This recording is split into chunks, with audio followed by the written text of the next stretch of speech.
পরদিন যখন ঘুম ভাঙল টের পেলাম মুখের সেই আঁশটে স্বাদটা একটুও কমেনি, উল্টে খানিক বেড়েছে। অথচ কাল রাতে বাড়ি ফিরেই আমি ব্রাশ করেছিলাম। সেদিন বিকেলেই যাদবপুর ফিরে এলাম। পরদিন থেকে অফিস, সবই আগের মতো চলছিল, শুধু আমার মুখের স্বাদটা ধীরে ধীরে বদলে যেতে লাগলো। প্রতিটা খাবারে সেই আষ্টে গন্ধ। আস্তে আস্তে আমি স্রেফ জল খেয়ে দিন কাটানো শুরু করলাম। বেশ কয়েকজন ডাক্তারকে দেখলাম, তারাও ওষুধ দিল, কিন্তু কিচ্ছু হলো না। শেষে দিন 10 আগে রাত 11টার দিকে আমি ফ্ল্যাটে ফিরছিলাম। পল্লীশ্রী মোড় থেকে রানীকুঠির দিকে খানিকটা এগিয়ে একটা গলির ভেতরে আমার ফ্ল্যাট। গলিতে ঢুকে 2 পা এগিয়েছি, ঠিক তখনই একটা প্রায় চেনা কণ্ঠ পিছন থেকে আমাকে ডাকল, দাদা, একটা বিড়ি হবে? চমকে পিছনে ঘুরলাম। একটা মধ্যবয়স্ক লোক, পরনে চেক লুঙ্গি, চেহারাটা কেমন যেন চেনা চেনা।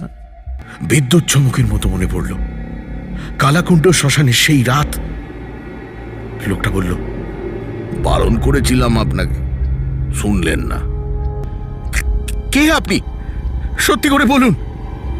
লোকটা তখনও হাসছে।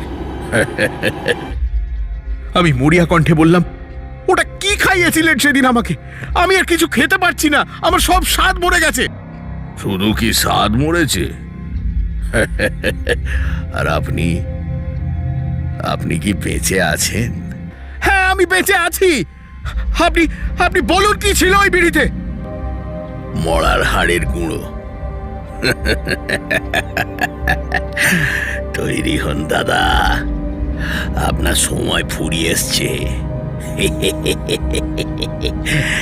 আমি আপনাকে নিতে এসছি।